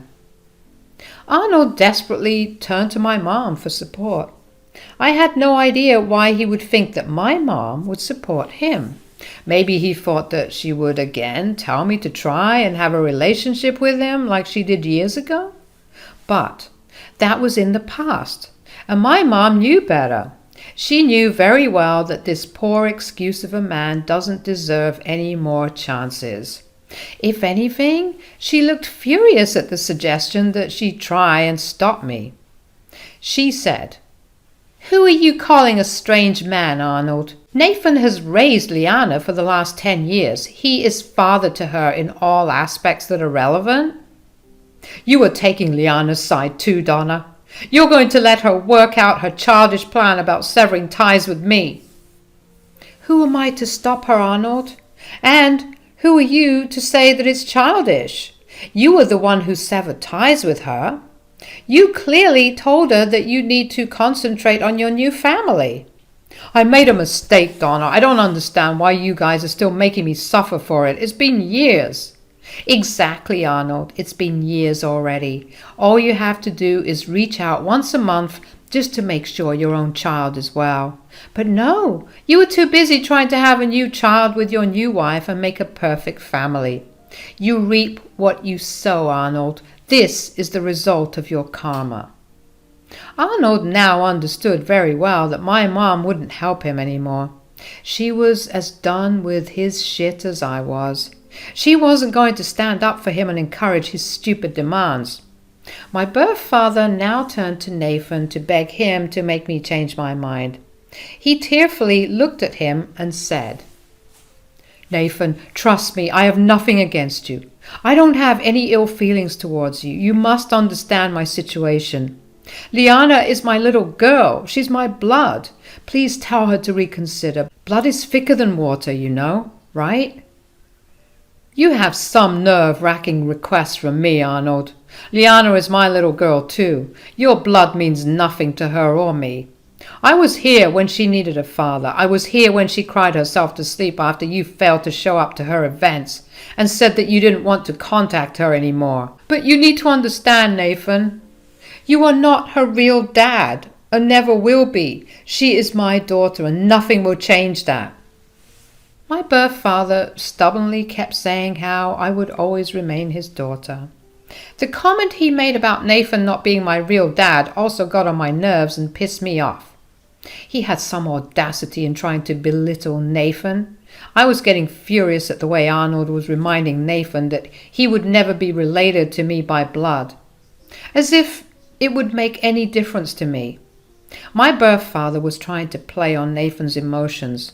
Unfortunately for him, it had the total opposite effect on everyone. I thundered at him and said, "How dare you, Arnold? Who are you to tell me who my real dad is? Nathan has raised me for the last 10 years. He was there for me when you were busy building a new family. Nathan is my real dad in all senses of the word. You were just a sorry excuse for that." "Liana, please don't say those things. I know I pushed you away, but you are not even giving me a chance to prove myself this time. Please don't do this, Liana. Don't replace your real father with someone else." "Oh, Arnold, I think it's too late for that. As I said, the papers are already signed. Nathan is my dad now, and he will be that for the rest of my life. He will be the one I will call Dad, and he will be the one getting all the privileges of being my dad. Meanwhile, you will be erased from my life forever, just like you wanted all these years." "Liana, no, you can't do that to me. Since the papers are already signed, I cannot stop Nathan from adopting you. But it doesn't change anything for me, Liana. I want you in my life. A piece of paper will not stop me." "No, maybe a piece of paper will not stop you, but I will be the one stopping you, Arnold. I had made my decision a long time ago. I want nothing to do with you. You will leave my dad's house right now." Arnold's eyes bulged out when I asked him to leave. Somehow it still hadn't gotten into his head that I won't be changing my mind. Every time he talked about being my biological dad, I wanted to barf and claw at my own eyes. Somehow his words, instead of encouraging me to accept him, made me think of other things. I started to really wish that I wasn't born with his stupid genes. Anyway, the longer Arnold stayed, the madder I was getting. Mom and Nathan, who is now my dad, sensed this right away and said, "Liana's right, Arnold. You need to leave. You are stressing out my daughter, and I will not indulge in that behavior of yours." "No, you can't kick me out. I will not leave until I have my daughter's forgiveness. I won't let anyone steal my daughter." "I have said this once, and I will say this again. I am not your freaking daughter. Nathan is my father. Now, you should just leave before I ask him to call the cops on you. Don't bother showing up or harassing me again." "My daughter's right, Arnold. You need to leave before I take matters into my own hands and call the freaking cops on you." "Oh, by the way, don't bother showing up at the adoption party. We will throw you out. I extended the invitation out of courtesy, but you clearly can't appreciate anything good in life. So consider yourself uninvited, and if you show up and harass me or my family again, I will file a restraining order." Arnold was now looking completely defeated, as no one was taking his side. Mom actually went straight to the door, opened it, and pointed him towards the way out. In the end, he hung his head and walked out. After he was gone, I actually hugged my dad and mom while they comforted me and told me how much they loved me. I am truly blessed to have a family like mine. The adoption party was a huge success, except for one minor inconvenience. Arnold showed up with his mistress wife in tow and tried to talk sense into me. Suffice it to say, that didn't work out very well in their favor. In fact, the whole family was there to berate them for what they did to me. One thing to note is that Arnold's family actually stayed in contact with me. My biological paternal grandparents and even uncles stayed in my life and were heavily involved in it as well. Initially, his family had tried to get Arnold to reason and not abandon me out of the blue. He didn't listen to any of them. Naturally, the hurt and bitterness made them have a bad relationship with Arnold. Meanwhile, my relationship with them remained unaffected. They were present at the party and were ready to tear into Arnold and his horrible new wife. They even supported Nathan in adopting me and said that he was the best dad I got. And guess what, guys? My grandparents disinherited Arnold and were leaving his share of the inheritance to me. You can imagine Arnold's wife's reaction when she heard that. They threw a tantrum and were promptly kicked out. It was truly a day to remember. In the next few days, Arnold and his wife amped up their harassment now that they knew I was getting their share of the inheritance too. They kept pestering me and even dared to show up at my university to apologize. Campus security had a field day with their tantrums. They were behaving so irrationally that my own university called the cops on them. Let's just say they are in deep trouble and currently going through a lawsuit. Oh, I almost forgot to mention that I did end up getting a restraining order against them after this fiasco. So they have no way of contacting me anymore. I seriously can't thank God enough that Arnold abandoned me at the right time. If he hadn't, perhaps I wouldn't have gotten an amazing father like Nathan. We are having a great life together, and I seriously couldn't have asked for more. I can definitely see Arnold showing up and causing trouble after the restraining order is lifted, but I don't care anymore. I know I have my awesome mom and dad by my side who will help me keep him away from us for good. Hello guys. Today I will tell you the story about my stepson Keith. I will give you some background about us first. My name is Isadora and I'm married to a wonderful man named Max. Keith is Max's son from his previous marriage. Max's first marriage was a disaster and his ex-wife was truly crazy. They ended up divorcing when Keith was young, and surprisingly his mom didn't want to take any of his responsibilities. Hell, she gave up her rights to Keith because she didn't want to pay child support. Keith was young, so Max never bad-mouthed his mom to him. So he had no idea what was going on. He found out much later how badly his mom had messed up. When Max dated and introduced me to him, Keith started to hate me. He really disliked me a lot. I tried hard to develop a good relationship with him, but he was cold towards me. Mind you, he was 12 when I met him. He told Max that he didn't want him to pay attention to anyone other than him. Yep, this boy was exactly like his controlling and abusive mother. Max had tried his best to make us get along, but nothing worked. Hell, we didn't even get married until Keith was completely on board with it. So we got married and I started to take a lot of Keith's financial responsibilities. I never expected him to see or call me mom, but I was ready to take care of him completely. He was a child after all, so me and Max split all of Keith's bills. I even got him a car when he turned 18 and paid for half of his college tuition.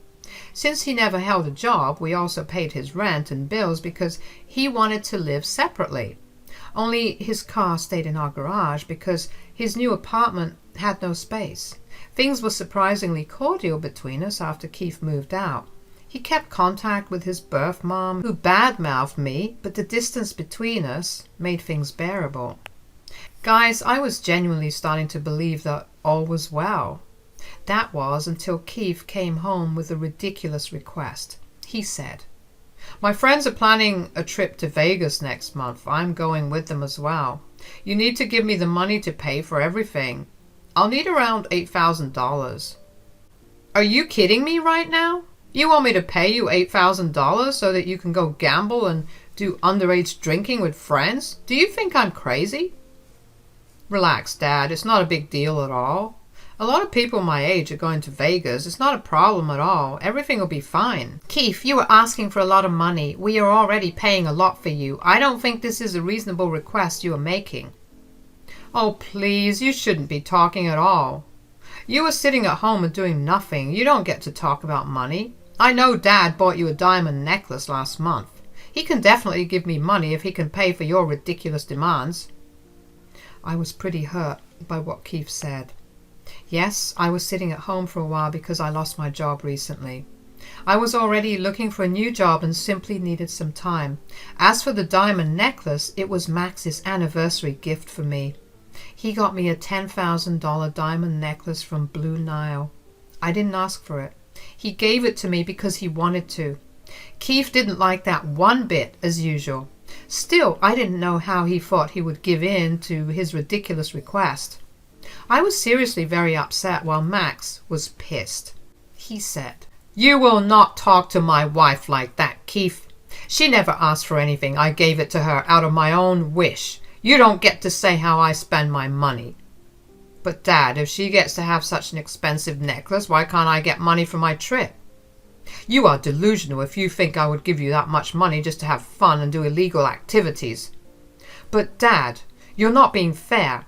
I've already heard enough, Keith. If you want to go, you will have to find a way yourself. You are an adult, so I can't stop you.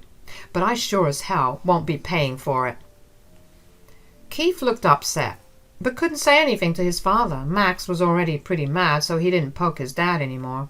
He did, however, give me a very nasty look before leaving the house. Honestly, I was freaking pissed at him too, and that night I kept thinking about what he said and how he had insulted me. I was feeling slighted and disrespected. Also, I had a bad feeling that Keith was going to do something stupid. God, I was right about that. A week later, I found out that my diamond necklace was missing. I usually kept it locked in the safe, but it was in my closet because I had a family event the previous day. Coincidentally, Keith stayed over at our place that night as well. He had left that morning in the afternoon when I went to put away my necklace. I saw that it was missing along with the case. I panicked, but had a sinking feeling that it was Keith. Still, I called Max to make sure he didn't displace it. He was clueless as well, but told me to check the security cameras in the hallway. When I did check the camera footage, my doubts were confirmed. Keith had gone to my room when I was in the shower and had taken my necklace. I was freaking pissed when I saw it. I immediately called Keith and started to record the conversation. I said, "Keith, did you freaking take my diamond necklace? Answer me truthfully." "Oh boy, you figured it out fast. I'll give you that, Isadora. Yes, it was me who took it. Congratulations on figuring it out." "Do you think this is funny? You need to give my necklace back, Keith. Bring it back right now before I call your dad and tell him everything." "You are never getting your necklace back, Isadora. I've already sold it and used the money to fund my Vegas trip." Guys, I really had a hard time wrapping my head around what he had said. Keith had not only stolen my necklace but also sold it to fund his trip. Now, I know why he wanted to go to Vegas so desperately. He was already so greedy for money that he had stolen things from his family. I was shocked and didn't know what to say. The only thing I managed to say was, "What? Keith, why would you do that? That was my anniversary gift. Your father bought it for me so lovingly. You had no right to do this." "No, you have no right to have a diamond necklace, Isadora. You can't have expensive things when you're unemployed. You are just wasting my father's money on stupid things. I can't let you do that to my dad." So you stole from me? Sold my necklace? Just because I'm unemployed doesn't give you the right to steal from me. What kind of dumb logic is that? You need to go and get my necklace back. Nope, that is not happening. You are already enjoying plenty of nice things on my dad's money. If you need the necklace so badly, you should get a job and buy one for yourself. Listen to me, Keith. I'm done having this argument with you. Go back to whatever pawn shop you sold my necklace and bring it back. You have the money from the sale, so just give and get it back. Do that and we can put this behind us. Go to hell, Isadora. I'm not scared of you and your threats. I don't take threats from someone who doesn't even pay for her own things. I already spent the money anyway, so there's nothing you can do. Maybe next time you'll think twice before mooching off my dad and making him buy you expensive things. Keith said those words and promptly hung up on me. I was literally staring at my phone for a while, trying to make sense of what had just happened. Never in my entire life had I expected Keith to behave this way. Yes, I was unemployed at the time, but before that, I was working my butt off. I was paying for my own things and contributing to both his college tuition and regular expenses. I knew he and I didn't have a great relationship, but I still considered him my responsibility to some extent. I had no idea he would go to such great lengths. All this for a freaking friend's trip that he could definitely do without. I am not ashamed to say this, but I did break down crying for a bit. No matter what, I did see Keith grow up for the last 10 years. Even though he disliked me, I just couldn't bring myself to dislike a child. I understood that he was a child and shouldn't be forced to be nice, but now that he has turned into an adult, I know that his behavior is completely unacceptable. Years of me trying to make sure he has a good life, and this was how he repaid me. It wasn't even about the necklace anymore. It was about the fact that he had blatantly disrespected me and took something precious from me. When the tears had dried up, I was beyond pissed. Keith had shown no remorse and acted smug when I warned him about the consequences.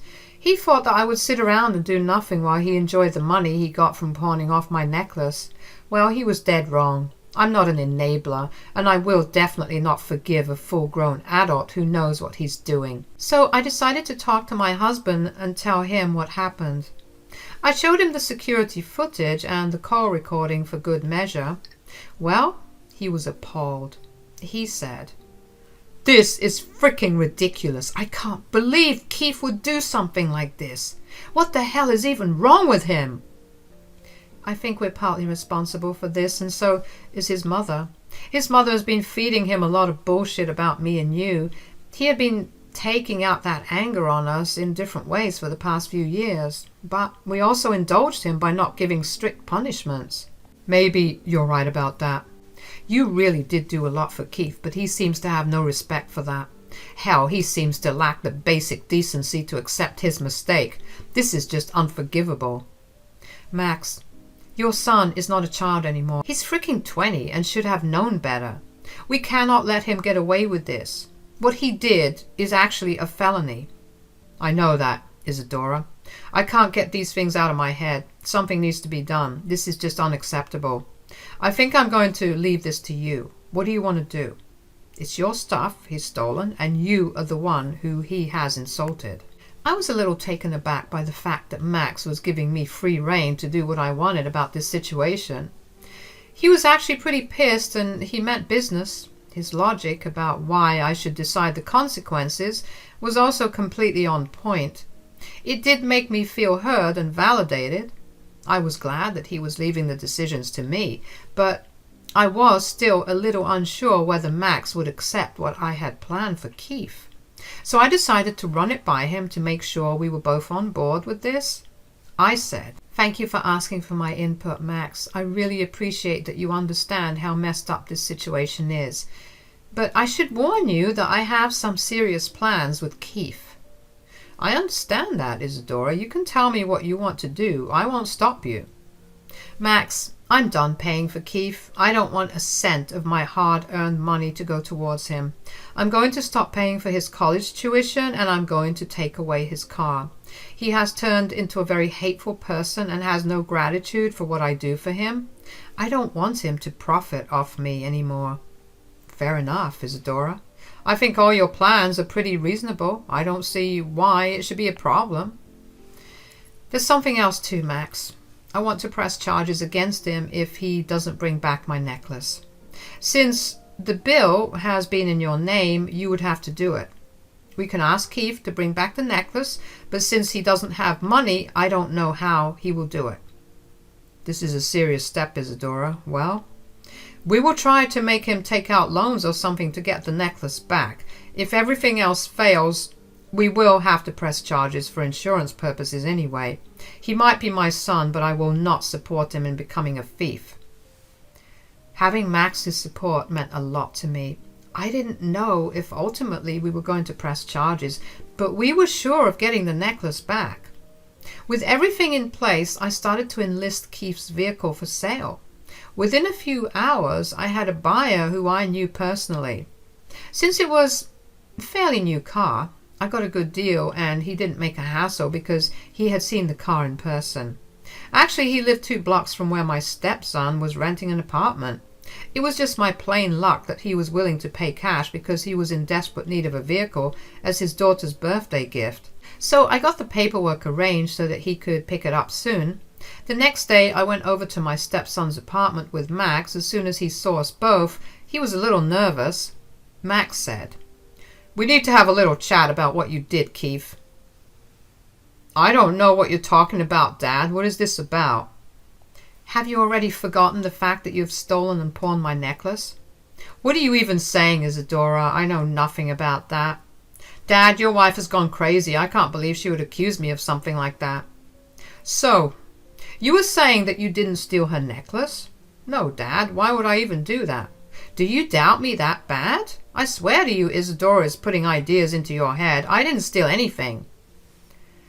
Keith was acting all innocent and clueless. It would have been convincing if we didn't have solid proof of his stealing. He isn't a very bright person after all. He may have forgotten the fact that I have cameras in my house, or maybe he thought that he would get away with his actions again. But Keith's innocent facade crumbled when Max said, "Quit lying like an idiot, Keith. You know we have cameras in the house. I clearly saw you exiting our room while tucking something in your jacket. Plus, Isadora has a call recording where you confessed and also said some horrible things to her." "Dad, I'm so sorry. I was desperate for the money, so I sold the necklace. Isadora doesn't need something so fancy anyway. She's unemployed and doesn't have anywhere to go. I needed the money from the necklace." "You needed the money for a ridiculously expensive friend's trip to Vegas? Are you freaking kidding me, Keith? How entitled are you? This is just plain unacceptable. You need to return the necklace right now. Trust me, Keith, I will call the cops on you if you don't." "Dad, you can't do that. I'm your son. You can't call the cops on your own son." "I can, and I will call the cops when I catch you stealing from anyone." "I'm already at the end of my wits with you, Keith. You have done something horrible and said horrible things about your stepmom. All these years, she did a lot for you, and this is how you pay her back. You are a failure of a man, Keith." Keith now knew that he had screwed up. His father had never spoken to him this way, and he knew he was in deep trouble. Keith also knew that calling his mother to help wouldn't work as well. His mom would run once she heard that money was involved, so Keith was now completely at our mercy. But he was still unyielding. He said, "Dad, I can't get this necklace back. I already spent the money on non-refundable tickets and hotels. I have very little money left. It won't be enough." "Well, in that case, you better cough up the money before we press charges." "Dad, will you seriously take this mooching woman's side over your own son? Why does she get to have a necklace while you can't even pay for my trip? That woman doesn't deserve anything. She's an unemployed parasite." "Did you forget the fact that I have been paying a good amount of money towards your upbringing as well? Your mother didn't give us a cent. I, along with your dad, paid for everything. If there is an unemployed parasite here, it's you, Keith. How dare you call me a parasite? I don't need your freaking money, Isadora. I have my dad for that. You can go to hell. Well, I'm glad that you said you don't need my money. You are going to have to remember that, because I will stop paying for your college and will take away your car. Keith looked at me shocked. He had no idea, or had forgotten, the fact that I was also contributing to his college fund, and the fact that his car was in my name was also something he never bothered to remember. So when I threatened to take away my financial support, he was shocked to learn how much it would affect him. He said, No, you can't take away my car. It's my car and you have no right over it. Well, did you forget that I owned that car? I am the one who paid for it. It's my name on the deed. Now, since you're unemployed, you don't deserve a car, so I have already sold it to someone. You better give back the keys before I call the cops. You sold my frickin' car? What is wrong with you, Isadora? Dad? Why are you silent? Are you really going to let her do this? Don't you dare try to act entitled in front of me, Keith. That wasn't your car, it was Isadora's. We had given you everything and you showed us no respect, especially to Isadora. You don't deserve her kindness anymore. You better come up with a way to pay for your college and your bills, because Isadora is not giving you another cent, and nor am I. Max made it clear to Keith that he was being cut off for good. From Keith's expression, it was clear that he wasn't expecting this at all. I couldn't believe how nonchalant and entitled he had become. He had expected to get away with what happened. He was now in full panic mode and ready to cry. His voice was shaking and he was looking around trying to think of something. He said, Dad, please don't do that. Where will I go? How will I finish college or pay rent?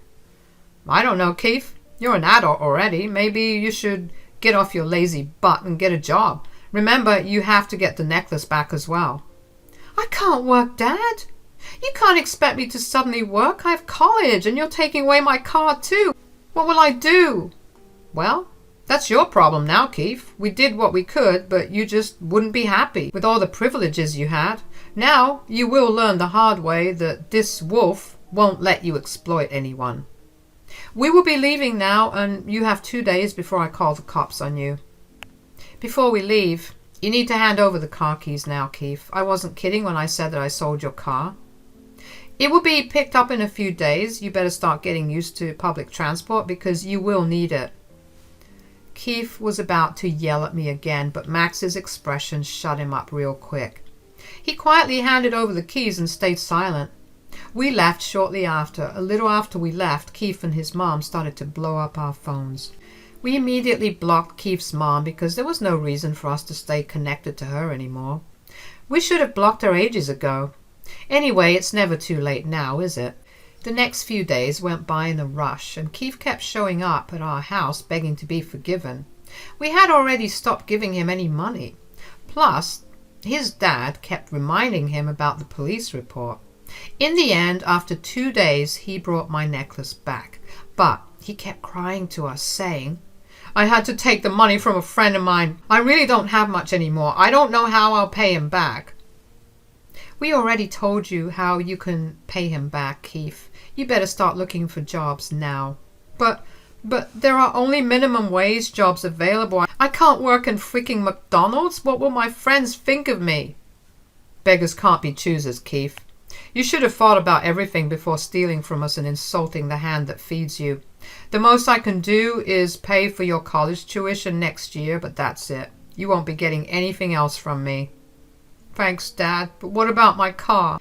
Unemployed people can't have cars, Keith. Remember what you said? Your car's already sold. You can take a look into our garage and see for yourself. Keith hung his head as his own words were thrown back at him. He couldn't even say anything in reply because he knew he had messed up. He simply turned around and left. We didn't cut him off entirely, though. He was Max's son, after all. Max did stay in contact, but stopped helping him financially. Keith was struggling to pay his rent and other bills, and we also cannot forget the fact that he had borrowed money from his friend. So Keith had to get a job after all. In fact, he didn't get just one job, he actually ended up getting 2. He was juggling college and 2 jobs to make his debts go away. Also, he was living in a friend's garage and paying his own bills. His pride and entitled behavior came back to bite him in the butt. He still keeps calling us to apologize, and he had sincerely apologized to me as well, but it hasn't changed. He's still financially cut off, and it looks like he will be miserable for a while now. Keith learned the hard way that life won't let him get away with bad behavior every time.